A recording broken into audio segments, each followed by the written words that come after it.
नमस्ते मित्रों, कथा निधि चैनल पर आपका बहुत बहुत स्वागत है। हमारी आज की कहानी सुनीता कपूर जी की लिखी हुई कहानी है। कहानी का नाम है मन्नो बड़ी हो गई है। कहानी अच्छी लगे तो एक लाइक जरूर कीजिएगा। कितना फर्क था बहू के प्रति उसकी माँ और सास के व्यवहार में। पर अपनी सास और ननद की तरह कहीं कुछ ऐसा ही रवैया उसने अपनी भाभी के साथ अपनाया था। उस वक्त भाभी द्वारा सहा अपमान और दुख आज वह पूरी तरह से महसूस कर रही थी। तो चलिए मित्रों, कहानी शुरू करते हैं। मन्नो बड़ी हो गई है। भाभी, चाय पी लो। केतकी की चीखती आवाज से उसकी आंख खुल गई। घड़ी देखी, सिर्फ 7 ही तो बजे थे और इतनी गुस्से भरी आवाज। करण पास ही बेखबर सोया था। वह भी उठते हुए यही बोला, अरे 7 बज गए, उठो उठो। केतकी ने चाय बना ली है? एक चाय ही तो बनाई है, बाकी घर के सारे काम तो मैं अकेले ही करती हूँ। सुबह सुबह तुम बहस क्यों करने लग जाती हो? तुम्हें उठा रहे हैं तो उठ जाओ। करण उनीदी से आवाज में बोला और फिर चादर तान कर सो गया। अंदर तक सुलग गई मैं। जब रात में अपनी इच्छा पूर्ति करनी होती है तब नहीं सोचते कि इसे सोने दो, क्योंकि सुबह इसे उठना है। तब तो कहते हैं अभी तो हमारी शादी को कुल 2 महीने ही हुए हैं। रात की बात सुबह जगाते समय कभी याद नहीं रहती। रोजाना की तरह नफरत दिल में लिए नाइटी संभाल कर मैं सीधी बाथरूम में घुस गई। बंदिशें इतनी कि बिना नहाए धोए साफ सूट पहने बिना सास के पास नहीं जा सकती। जल्दी जल्दी नहा धोकर नीचे पहुंची। सास के पांव छुए। वे बजाय आशीर्वाद देने के घड़ी देखने लग गई। गुस्सा तो ऐसा आया कि घड़ी उखाड़ कर ही फेंक दूं या फिर सास की गर्दन मरोड़ दूं। शुरू शुरू में मायके में मेरी भाभी जब 8 बजे उठकर नीचे आती थी तो कभी कभार मम्मी कह देती थी, बेटा थोड़ा जल्दी उठने की आदत डालो। इस पर भाभी का खिसियाया चेहरा देखकर एक दिन मैं बोल पड़ी थी, मम्मी भाभी को गुस्सा आ रहा है, इन्हें कुछ मत कहो। मेरी बात सुनकर भाभी हड़बड़ा गई थी। तब मुझे भाभी पर व्यंग्य करने में बड़ा मजा आया था और अपनी मम्मी की नरमी पर बहुत गुस्सा आया था। क्यों भाभी, मम्मी को इस तरह देख रही हो मानो खा ही जाओगी? मैं केतकी के व्यंग पर चौंक पड़ी। वह लगातार मेरा चेहरा ही तो देखे जा रही थी तब से। अचानक मेरी भाभी मुझ में आ गई। मेरे शब्द गले में ही अटक गए। भाभी को भी ऐसी ही बेइज्जती महसूस होती रही होगी मेरे व्यंग्यों पर। चाय पी लो, केतकी झाड़ू लगा चुकी है। सास का स्वर शुष्क था। साथ ही केतकी ने ठंडी चाय मेरे हाथ में पकड़ा दी। मैं चाय को तेजी से सुड़क कर उसके पीछे रसोई में लपकी। अगर मैं ऐसा नहीं करती तो सास बोलती, देख कैसे मजे ले लेकर पी रही है, ताकि केतकी 2-3 काम और निपटा ले तथा इस महारानी को कोई काम न करना पड़े। केतकी परात में आटा छान रही थी। चाय का कप सिंक में रखते हुए मैंने कहा, दीदी तुम तैयार हो जाओ, मैं नाश्ता बनाती हूँ।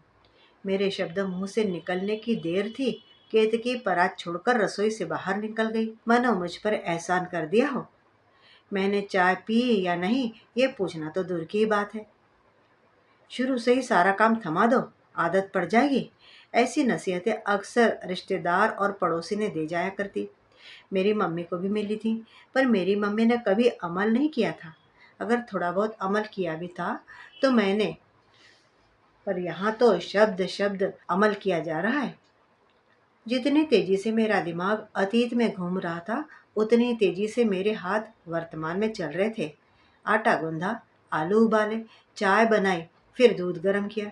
इतने में केतकी भी नहा धोकर तैयार हो गई थी।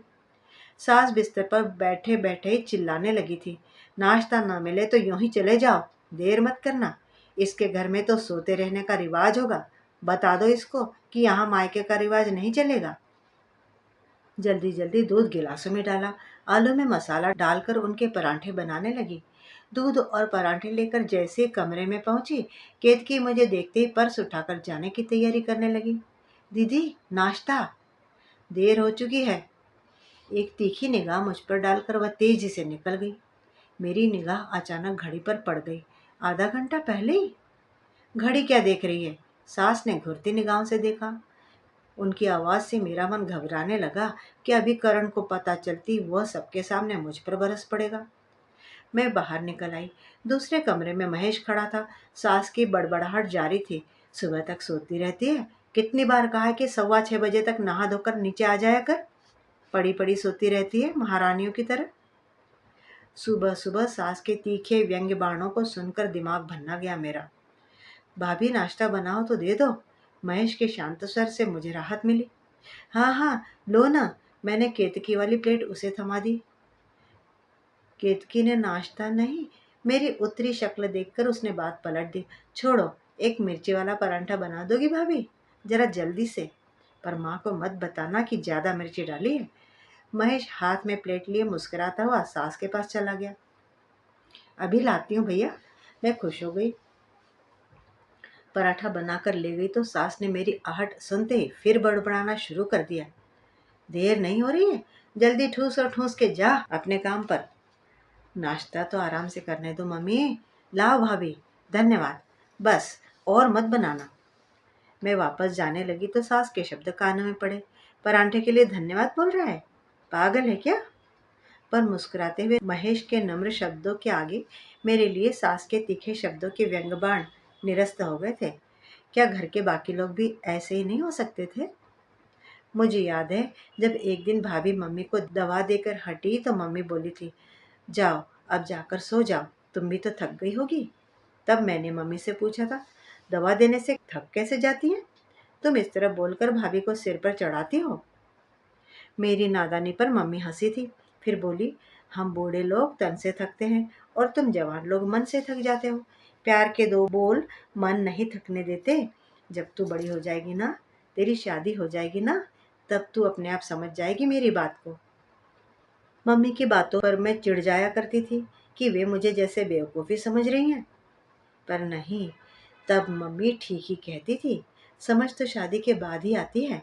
महेश के प्यार भरे दो शब्द सुनकर मेरे हाथ तेजी से चलने लगे, वरना दिल करता है कि चकला बेलन नाले में फेंक दूं। 10 मिनट खाना लेट हो जाए तो पेट क्या रोटी हजम करने से मना कर देता है? क्या सास को पता नहीं कि शादी के तुरंत बाद कितना कुछ बदल जाता है लड़कियों के लिए? उससे तालमेल बैठाने में वक्त तो चाहिए ना। पर क्या बोलूं? बोली तो कहेंगी कि अभी से जवाब देने लग गई है। जाते जाते महेश शाम को ब्रेड रोल खाने की फरमाइश कर गया। मैंने मुस्कुराकर उसका यह आग्रह स्वीकार कर लिया। मुझे ऐसे उसका आग्रह करना अच्छा ही लगा था। क्या करण ऐसा नहीं हो सकता? मन ही मन सोचते हुए मैं सास को नाश्ता देने गई। वहां पहुंची तो करण जमीन पर बैठा था और पलंग पर बैठी हुई सास के पांव पर अपना सिर रखे अधलेटे सा बैठा हुआ था। देखकर मैं भीतर तक सुलग सी गई। नाश्ता। मैं नाश्ते की प्लेट सास के आगे रख कर चुपचाप वापस जाने लगी। मैडम जी, एक तो केतकी को समय पर नाश्ता नहीं दिया, ऊपर से मुंह सुजा रखा है। देखकर मुस्कुराई भी नहीं। अपनी माँ के साथ टेढ़ी नजर से देखते हुए करण ने कहा, नहीं तो ऐसा तो नहीं है, चाय पियेंगे आप? मैं जबरदस्ती मुस्कुराई थी। ले आओ। करण वापस यूं ही पड़ गया। मुस्कुराहट का आवरण ओढ़ना कितना भारी होता है, आज मैंने महसूस किया है।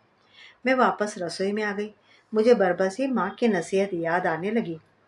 मम्मी ने एक दिन भैया से कहा था कि सुबह की पहली चाय तुम दोनों अपने कमरे में ही मंगा कर पी लिया करो।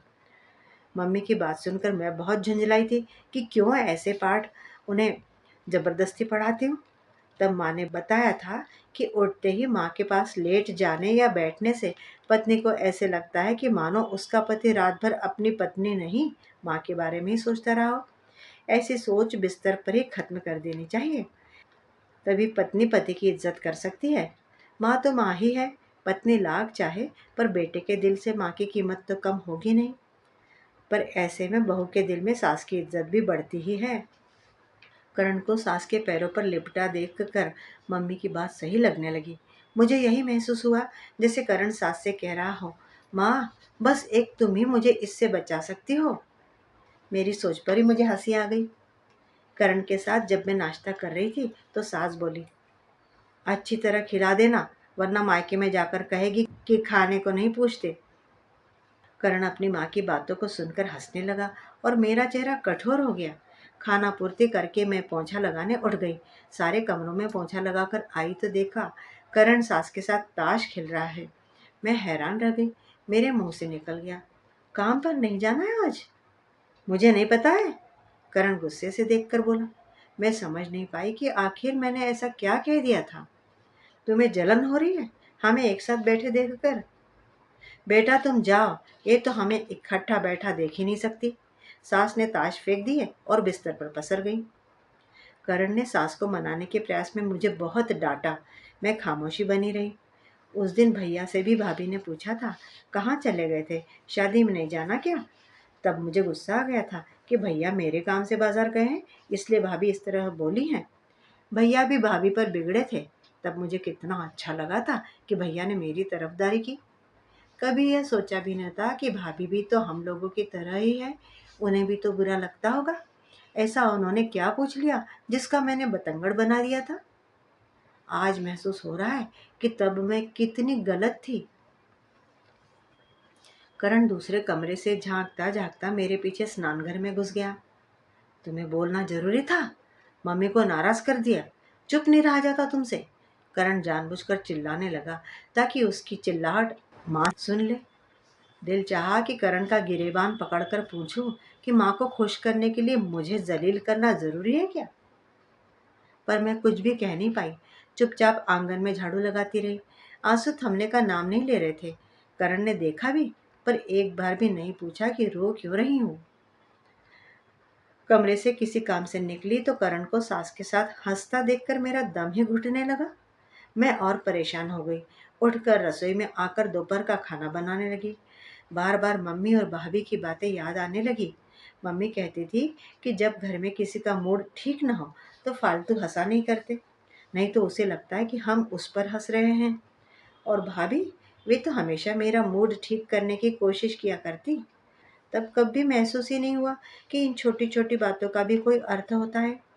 ये लोग तो मूड बिगाड़ कर कहते हैं कि तुरंत चेहरा हंसता हुआ बना लो, मानो मेरे दिल ही ना हो। इनसे एक प्रश्न पूछो तो चुभ जाता है, मुझे जलील भी कर दे तो चाहते कि मैं सोचूं भी नहीं उस बारे में। क्या मैं इंसान नहीं हूँ? मैं कोई इनका खरीदा हुआ सामान हूँ? दोपहर का खाना बनाया, खिलाया, फिर रसोई संभालते संभालते 3 बज गए। तभी ध्यान आया कि महेश को ब्रेड रोल्स देने हैं, सो ब्रेड रोल्स बनाने की तैयारी शुरू कर दी। आलू उबालने को रखकर कपड़े धोने चली गई। कपड़े धोकर जब वापस आई तो करण व्यंग्य से बोला, मैडम जी कहाँ घूमने चली गई थी? पता नहीं, कुकर में क्या रख कर गई थी कि गैस बंद करने के लिए मम्मी जी को उठना पड़ा। हद हो गई, गैस बंद करना भी इनकी माँ के लिए भारी काम हो गया और मेरी कोई परवाह ही नहीं है। मैं रसोई में ही जमीन पर बैठकर आलू छीलने लगी। तभी करण आ गया। क्या कर रही हो? 2 मिनट मम्मी के पास बैठने का, उनका मन बहलाने का वक्त नहीं है तुम्हारे पास? जब देखो रसोई में ही पड़ी रहती हो। खामोश रहना बेहतर समझकर मैं खामोशी रही। जवाब नहीं दे सकती तुम? करण झुंझलाया था। काम खत्म होगा तो आ जाऊंगी, मैं बिना देखे ही बोली। काम का तो बहाना है, हमारी मम्मी ने तो जैसे कभी काम ही न किया हो। बड़बड़ाते हुए वो बाहर निकल गया। कितना फर्क है मेरी मम्मी और सास में। मेरी मम्मी मुझसे कहती थी कि भाभी का हाथ बटा दे, खाना रख दे, बर्तन उठा दे, फ्रिज में पानी की बोतलें जमा दे, सबको दूध पकड़ा दे, साफ बर्तन संभाल दे। इन छोटे छोटे कामों से ही भाभी को इतना वक्त मिल जाता कि वे मम्मी के पास बैठ जाया करती। इन्हीं कामों के लिए भाभी कभी मेरी तारीफ करती तो मैं सोचती कि भाभी अपने को ऊंचा साबित करने की कोशिश कर रही हैं। पर नहीं, भाभी ठीक कहती थी। यहाँ पर पानी का गिलास भी सबको बिस्तर पर लेटे लेटे ही पकड़ाओ, फिर नौकर की तरह खड़े रहो खाली गिलास ले जाने के लिए। अगर एक कप और एक बिस्किट चाहिए तो नौकरों की तरह ट्रे में हाजिर करो, वरना बेशऊरी का खिताब मिलता है और मायके वालों को गालियां। करण और सास को चाय और ब्रेड रोल्स देकर हटी तो महेश भी आ गया। महेश को चाय देकर हटी तो केतकी आ गई। वह आते ही सो गई। बिस्तर पर ही उसे चाय पानी दिया। केतकी के तो ऑफिस में एक बॉस होगा, यहाँ तो मेरे चार चार बॉस हैं, किस किस की सेवा करूं। मैं रात का खाना बनाती खिलाती रही। इन सब का ताश का दौर चलता रहा। रात 10:30 बजे ठहाको और खुशी से ताश का दौर रुका तो केतकी ने सास के लिए एक गिलास दूध लेकर आने का आदेश दे दिया और सास ने केतकी के लिए भी एक गिलास लाने का। मुझे किसी ने सुबह भी नहीं पूछा था कि दूध लिया या नहीं तुमने। मेरी तो हिम्मत भी नहीं है इतनी कि 10:15 बजे सबको खाना खिलाकर मैं बिस्तर पर सो सकती। सुनने को मिल जाता, देखो तो, जरा भी ढंग नहीं है, माँ बाप ने सिखाया नहीं है, हम तो यहाँ बैठे हैं, ये सोने चली गई। बिस्तर पर पहुँचते पहुँचते 11 बज गए। बिस्तर पर लेटी तो पूरा बदन चीसे मार रहा था। तभी करण बोला, जरा पीठ दबा दो। बैठे बैठे मेरी पीठ दुख गई और करण नंगी पीठ मेरी तरफ करके सो गया। मन किया कि करण की पीठ पर एक मुक्का दे मारो या 2 लातें ही जमा दो और बोल दो कि जिस माँ का मन बहलाने के लिए बैठे बैठे रहकर पीठ दुखाई है, उसी माँ से दबवा लो जाकर। बस यही एक काम बचा था ना मेरे लिए। मन ही मन मोटी सी भद्दी गाली दे दी। दिल भी किया कि तीखा जवाब दे दो, पर याद आया कि कल मायके जाना है। अगर इसका मुंह सूझ गया तो ये अपनी माँ के आंचल में छिप जाएगा और मैं अपनी मम्मी का चेहरा देखने को भी तरस जाऊंगी। 15 दिनों से भी ज्यादा दिन हो गए मम्मी को देखे हुए। कल मायके ले चलोगे ना? मैंने पीठ दबाते हुए कहा। काफी देर चुप रहने के बाद करण के मुंह से निकला, ठीक है, दोपहर का खाना जल्दी बना लेना, फिर वापस भी आना है। मैं जल भुन कर रह गई उसका उत्तर सुनकर। सिर्फ 4 घंटे में आना जाना और मिलना भी? मजबूरी थी, समझौता कर लिया। घर पहुंची तो जैसे मम्मी इंतजार कर रही थी। क्या बात है, ये तो जैसे हमें भूल ही गई, भाभी ने प्यार से कहा। होना भी चाहिए, आखिर वही घर तो इसका अपना है, करण ने अकड़ कर कहा। मम्मी भाभी के सामने आते ही आंसू आने लगे थे, मगर मैं रोक लगा गई। क्या हुआ? दोनों हैरान रह गई थी मेरी रोनी सूरत देखकर। कुछ भी नहीं, मैं जैसे तैसे अपने आप को रोक रही थी। यहाँ के लोग तो मेरे चेहरे से मेरे मन के भाव पढ़ लेते हैं, ससुराल वाले क्यों नहीं पढ़ पाते? सबने बहुत आवभगत की, करण को बहुत मान दे रहे थे। मुझे लगा कि करण इनके मान के काबिल नहीं है, लेकिन मजबूरी, मैं कह भी नहीं सकती थी। वापस लौटते वक्त भाभी ने बताया कि अच्छा हुआ तुम आज आ गई, कल वे भी 2 दिनों के लिए मायके जा रही हैं। इस पर करण बोला, भाभी जी, शादी से पहले आप इतने साल मायके में ही थी, फिर मायके में क्यों जाती हैं बार बार? अब आप इस घर को ही अपना घर समझा करें। करण की बात सुनकर भाभी का चेहरा उतर गया। पता नहीं क्यों भाभी का उतरा चेहरा मेरे दिल में तीर की तरह वार कर गया। आप इतने बड़े नहीं हो कि मेरी बड़ी भाभी को सलाह दे सको। ससुराल को अपना घर समझने का ये मतलब तो नहीं कि भाभी की मम्मी मम्मी नहीं है, उनका अपनी मम्मी के पास बैठने का दिल नहीं करता? क्या दिल सिर्फ लड़कों का ही करता है अपनी मम्मी के पास बैठने का? लड़कों को हम लोगों की तरह अपना सब कुछ एकदम छोड़ना पड़े तब तो दर्द महसूस हो हमारा? इस अप्रत्याशित जवाब से करण का चेहरा फक हो गया। मेरे भीतर जाने कब का सुलगता लावा बाहर आ गया था। खामोशी छा गई। भाभी मेरा चेहरा देखती रह गई। मम्मी के चेहरे पर पहले हैरानगी, फिर तसल्ली के भाव आ गए। बाहर आकर करण स्कूटर स्टार्ट कर चुका था।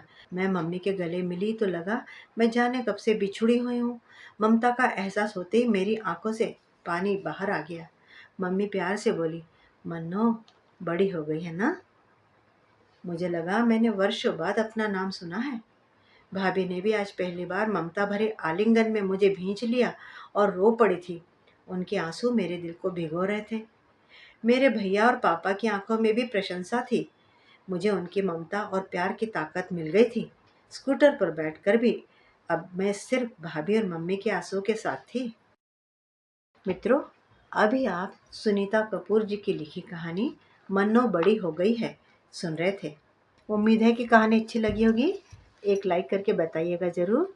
और आपको करण का व्यवहार कैसा लगा और सास और ननद का व्यवहार कैसा लगा, कमेंट बॉक्स में ज़रूर बताइएगा अपनी राय।